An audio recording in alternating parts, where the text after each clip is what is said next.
Assalamualaikum warahmatullahi wabarakatuh. Hai teman-teman semua, perkenalkan aku Nurul Dan aku Iman, ketemu lagi di acara Pesantren Ramadan Masjid Nurul Iman 1441 Hijriah. Jadi hari ini kita tidak menjalankan pesantren Ramadan seperti tahun-tahun sebelumnya. Karena kita sekarang memakai sistem online. Dan kalian harus di rumah aja ya, jangan kemana-mana. Sekarang Kak Nurul mau bagi materinya nih, didengar dan disimak baik-baik ya, biar ilmunya kalian dapat. Sebelum mulai, alangkah baiknya kita membaca doa belajar terlebih dahulu. Doa sebelum belajar. Mari baca bersama-sama ya. Bismillahirrohmanirrohim. Rabbi zidni ilman warzuqni fahman waj'alni minas solihin.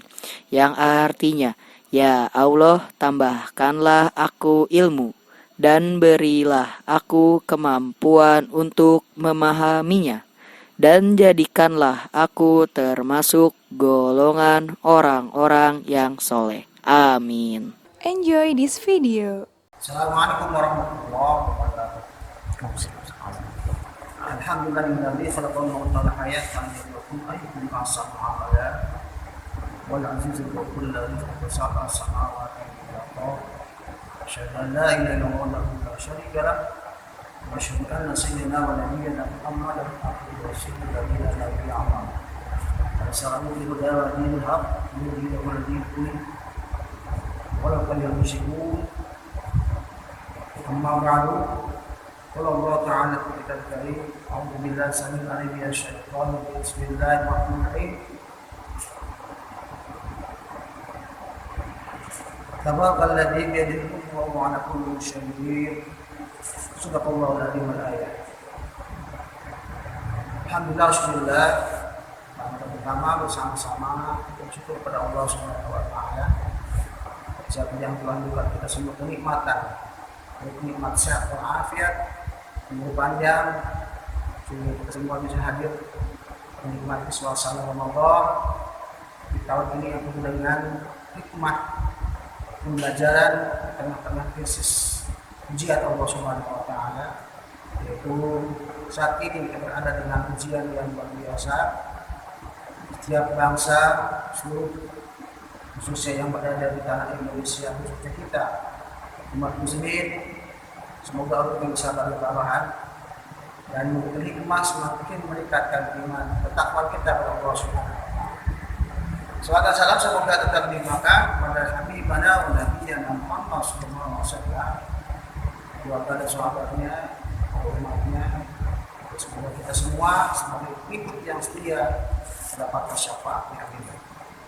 Para peserta pekan Ramadan dan pesantren Ramadan khusus yang ada di bidang alam, tanpa terasa kita sekarang berada kembali di bulan yang berkah, bulan Ramadan, yang telah kita mengucapkan ahlan wa sahlan.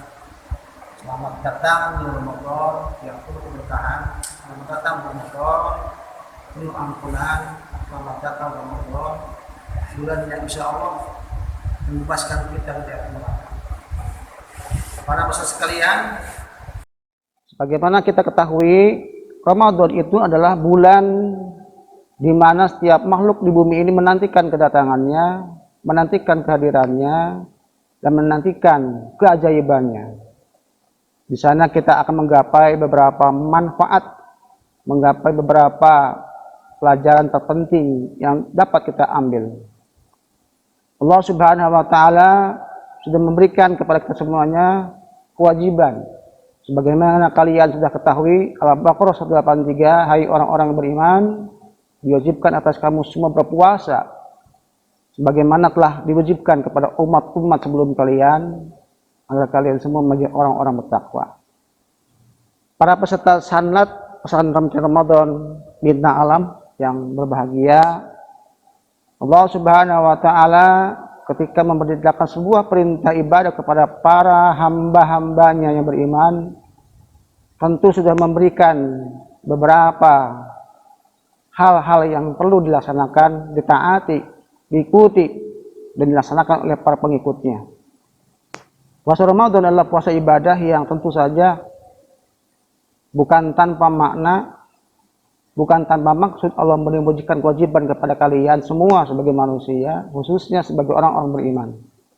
Maka ayat pembuka dari Al-Baqarah 183 tersebut kalimatnya tertulis ya ayyuhalladzina amanu, bukan tertulis ya ayyuhan nas, hai orang-orang yang beriman, bukan hai manusia. Karena berpuasa itu adalah hanya untuk orang-orang yang beriman. Puasa adalah ibadah yang sangat suci, maka kesucian Ramadan hanya diberikan khusus untuk orang-orang yang beriman. Ketika kalian belajar agama dan kelas, pernah kalian tahu tentang apa perbedaan kalimat yang terdapat dalam pembuka sebuah ayat? Ya ayyuhalladzina amanu, ya ayyuhan nas. Tentu kalian paham bahwa setiap ayat yang dibuka dengan kalimat ya ayyuhalladzina amanu, maka otomatis ayat tersebut diturunkan di kota Madinah. Sementara ayat yang dibuka dengan kalimat ya ayyuhan nas, kalian paham, itu adalah ayat yang diturunkan di kota Mekah. Hai manusia. Kalau lihat sejarah ke belakang tentang bagaimana kondisi masyarakat Arab zaman dahulu, para manusia yang ada di kota Mekah tentu tingkat keimanan mereka berbeda dengan orang-orang yang berada di kota Madinah. Kalian pernah belajar, pernah tahu kenapa Rasulullah hijrah ke kota Madinah? Bukan karena takut, tetapi pindahnya Rasulullah dari kota Mekah ke Madinah adalah dalam rangka perintah Allah Subhanahu wa Ta'ala. Allah sangat sayang kepada hambanya yang bernama Muhammad, dan Allah sangat sayang kepada agamanya yang dititipkan kepada seorang manusia bernama Muhammad untuk dikembangkan di kota Mekah, kemudian diasingkan sementara ke kota Madinah. Maka tercatatlah di dalam kitab Khulasatul Nurul Yakin, baik 1, 2, dan 3, terangkum semua peristiwa besar bahwa Rasulullah SAW melaksanakan jihad yang luar biasa. Dakwah pertama beliau lakukan dengan sembunyi-sembunyi, rumah ke rumah saudara-saudaranya, kemudian perintahkan Allah disampaikan dengan terang-terangan. Bukan tanpa hambatan, bukan tanpa tantangan, dan bukan tanpa gangguan dari umat-umat manusia saat itu. Kita pernah tahu bagaimana Rasulullah diancam akan dibunuh oleh orang-orang kafir Quraisy, bahkan termasuk saudaranya sendiri. Para pamannya yang durhaka kepada beliau, tentu mereka merasa terhalang ketika datangnya seorang bayi, datangnya seorang laki-laki bernama Muhammad yang dianggap oleh mereka menghalangi pola ibadah nenek moyang mereka zaman dahulu. Kita pernah mengenal bagaimana orang-orang Quraisy zaman dulu menyembah berhala. Mereka mengenal tentang Lata, Uzza, Manat, dan selanjutnya. Sementara Rasulullah Muhammad sangat membantai kepada orang-orang zaman dahulu yang menganggap bahwa itu adalah Tuhan bagi mereka. Oleh karena itu, dakwah yang mereka lakukan tentu mereka anggap terhalang oleh kehadiran seorang Muhammad. Maka Allah pun tidak tinggal diam menguji seorang Muhammad dalam menyiarkan agamanya. Oleh karena itu Allah mengasingkan sementara, memerintahkan beliau untuk pindah ke kota Madinah. Maka tercatatlah Rasulullah pergi bersama umat-umat yang setia dengan beliau, pergi ke kota Madinah, dan di sana kita kenal ada dua kelompok manusia. Yang pertama ada di muka bumi, pertama adalah kelompok Muhajirin, dan kedua adalah kelompok Ansor. Siapakah Muhajirin itu? Muhajirin adalah orang-orang yang menyambut kedatangan Rasulullah berada di kota Madinah, khususnya mereka yang pindah dari kota Mekah ke Madinah. Sementara Ansor adalah orang-orang yang memang sudah tinggal berlama-lama di kota Madinah. Mereka bersatu menjadi padu, membuat kekuatan, dan di sanalah pertama kalinya Islam tercatat, sejarah Islam mencatat tentang dimulainya kalender Hijriah.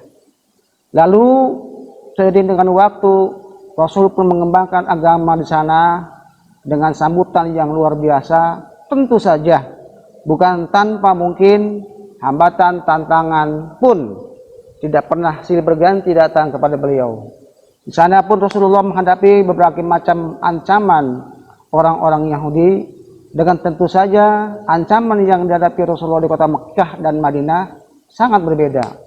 Kalau kita lihat bagaimana beratnya Rasulullah menghadapi tantangan di kota Mekkah, sangat berat ketimbang keberadaan Rasulullah ketika pindah dan sudah berada sebagai penduduk Madinah. Kemudian seiring waktu, sekian tahun kemudian, setelah keimanan mereka bertambah, umat pun bertambah, Allah pun memerintahkan kembali Rasulullah untuk pindah ke kota Mekkah sebagai kota kelahirannya, kota yang pernah membesarkannya, kota yang pernah tercatat sebagai kota kelahirannya, ditinggalkan kembali, dan hari ini pun Allah perintahkan Rasulullah bersama para sahabatnya untuk datang kembali ke kota Madinah, ke kota Mekkah. Di sanalah terjadi sebuah pergolakan, sebuah perseteruan, di mana orang-orang kota Mekkah menganggap kedatangan Rasulullah dengan para sahabatnya dianggap oleh mereka sebagai sebuah tantangan, sebagai sebuah ancaman, bahkan dianggap sebagai sebuah balas dendam Rasulullah kepada orang-orang Quraisy. Namun yang terjadi adalah tidak sebaliknya. Rasul datang beserta umat-umat yang beriman dari kota Madinah ke kota Mekkah kembali bukan untuk balas dendam kepada orang-orang Quraisy, namun di sana Rasulullah mengembangkan dakwahnya, mengembangkan, menanamkan syariat Islam, dan terjadilah di sana catatan-catatan sejarah yang luar biasa. Saudara sekalian, anak para remaja dan peserta pesantren Ramadan rahimakumullah, berkaitan dengan puasa Ramadan tahun ini, banyak hikmah yang kita ambil. Kenapa Allah memerintahkan kita berpuasa? Karena Allah pun pernah memerintahkan berpuasa kepada umat-umat sebelum kita. Bagaimana umat-umat zaman sebelum kita berpuasa? Tentu berbeda dengan sekarang. Saat ini dengan penuh keprihatinan kita semua, ujian Allah diberikan kepada kita semua. Bagaimana menghadapi sebuah gejolak dengan ancaman penyakit, dengan ancaman kematian, dengan ancaman ketakutan. Itu semua sudah Allah gambarkan bahwa suatu saat nanti manusia akan mengalami ketakutan, takut akan kehilangan makanan pokok, takut kehilangan buah-buahan, takut kehilangan keluarga, ancaman, semuanya Allah sudah berikan dan sudah Allah gambarkan dalam Al-Quran. Nah sekalian, hikmah-hikmah yang dapat kita ambil di antara Ramadan adalah mendidik kita menjadi orang-orang yang sabar. Bagaimana orang yang berpuasa bersabar menahan lapar ketika datang pagi sampai dibilang waktu berbuka puasa. Bagaimana orang yang berpuasa dipilih untuk bersabar ketika sementara orang-orang lain menikmati kenikmatan di dunia. Bagaimana pun orang-orang yang berpuasa dididik sabar untuk bangun tengah malam, sementara sebagai orang-orang lain sedang tertidur lelap menikmati nikmatnya, indahnya di suasana tidur yang sangat nikmat itu. Dengan demikian, hikmah-hikmah berikutnya adalah Allah Subhanahu wa Ta'ala memberikan kita pelajaran bahwa jaminan bagi orang-orang yang sedang puasa Ramadan, Allah akan angkat derajatnya menjadi orang-orang yang bertakwa. Derajat yang takwa adalah derajat yang tertinggi seorang muslim ketika Allah sudah berikan mukjizat kepada Nabi Muhammad, dan Allah pun tentu saja mukjizat yang diberikan kepada para nabi sebelum Nabi Muhammad pun itu adalah sebagai batu ujian bahwa tingkat keimanan seorang nabi pun bukan tanpa tantangan. Tidak pernah ada rasul yang Allah ciptakan, yang Allah turunkan sebuah umat dengan tanpa diberikan sebuah tantangan ujian yang luar biasa. Akhirnya tiap tantangan yang diberikan Allah dihadapi dengan kesabaran, maka derajat ketakwaan pun Allah berikan kepada mereka, para nabi dan rasul. Kita bisa melihat bagaimana umat-umat Nabi Nuh yang Allah selamatkan dari ancaman banjir. Kita bisa melihat bagaimana umat-umat Nabi seperti Nabi Hud, Nabi Lut, Nabi Sulaiman, Nabi Yusuf, mereka orang-orang beriman dan takwa kepada Allah diberikan keselamatan. Dan kita semuanya saat ini berada di umat penghujung, pemimpin terakhir, zaman terakhir, kitabnya pun terakhir, nabi pun terakhir, dan kita semuanya tentu saja harus berkaca bahwa bagaimanapun juga Rasulullah adalah umat, pemimpin umat yang terakhir, sudah merasakan bagaimana pahitnya penderitaan yang beliau alami, Dan saat ini Rasulullah tidak berada di dekat kita, tapi kita berada di tengah-tengah ajar Rasulullah yang tetap berada hingga akhir zaman nanti. Akhirnya dengan berbagai macam kesiapan Ramadan tahun ini, mari sama-sama kita siapkan mental, siapkan ilmu, siapkan bekal pendidikan, siapkan bekal semuanya agar kita nanti menjadi orang-orang bertakwa. Bukan hanya kita menahan hawa nafsu lapar ketika berpuasa, tapi berpuasa ini tentu mendidik kita menjadi orang-orang yang tentu Allah angkat derajatnya sebagai orang-orang yang bertakwa. Kalian sudah paham tentang bagaimana orang yang berpuasa secara sosial, mengingatkan kita kepada orang yang tentu setiap harinya kekurangan makanan, kekurangan minuman, maka saat puasa itulah kita bisa merasakan bagaimana penderitaan mereka. Saat berpuasa pun kita bisa mengenal bagaimana banyak orang membutuhkan pertolongan kita, maka saat puasa itulah Allah perintahkan untuk membayar zakat. Zakat tahun ini tentu juga dengan penuh keyakinan. Tidak mungkin bisa semua orang dapat berjumpa, tapi dengan penuh dengan keyakinan bahwa zakat tahun ini pun panitia sudah menyiapkan cara-cara yang terbaik. Bagaimana saat penerimaan, saat pengambilan, dan saat pendistribusian bagi mereka orang-orang yang fakir yang berhak untuk menerima zakat dari para mustahik. Terakhir, jangan pernah lupa berharap pada Allah Subhanahu Wa Taala. Semoga kita diberikan kekuatan Allah Subhanahu Wa Taala bila melaksanakan perintah Allah, diberikan kekuatan kita dan kesabaran untuk mampu meninggalkan semua larangan yang Allah berikan, dan tentu juga diberikan kesabaran ketika kita sedang memuji Allah Subhanahu Wa Taala, sehingga nanti kita keluar dari Ramadan kita dianggap sebagai orang yang suci, bagaikan bayi yang keluar tanpa noda dan dosa, dan kita dijuluki sebagai orang-orang yang mendapatkan kemenangan. Demikian, semoga bermanfaat kajian kita pada hari ini, meskipun tidak panjang yang dapat diberikan, tapi paling tidak buat kalian ada manfaat. Belajar di rumah, diam di rumah sejenak, bagaimanapun juga diamnya kalian di rumah tidak untuk tidak belajar, tapi untuk meningkatkan semakin semangatnya kalian belajar. Karena bagaimanapun juga rumah kita adalah rumah tempat di mana kita dibesarkan oleh orang tua kita. Jadilah orang yang soleh, jadilah anak-anak yang selalu bertakwa kepada Allah Subhanahu Wa Taala, yang tetap menghormati ibu bapak kita, dan tentu saja dengan tetap semangat mengisi momentum Ramadan yang meningkatkan ibadah kepada Allah Subhanahu Wa Taala. Semoga ibadah puasa tahun ini pun lebih meningkat derajatnya, melebihi derajat kenikmatan puasa Ramadan yang pernah dilakukan tahun-tahun sebelumnya. Akhirul kalam, assalamualaikum warahmatullahi wabarakatuh. Terima kasih adik-adik semua sudah menyimak dan mendengarkan video ini. Nah, sekarang Kak Iman punya soal nih. Tolong dikerjakan dan dijawab ya. Soal nomor 1. Apa arti dari kaum muhajirin? Soal nomor 2.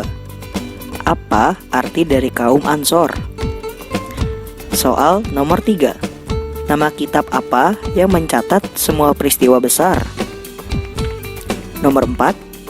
Apa makna dari surat Al-Baqarah ayat 183? Nah, adik-adik semua boleh mengisi jawabannya di kertas HVS atau di buku tulis ya. Dan jangan lupa dikasih nama lengkap dan kelasnya.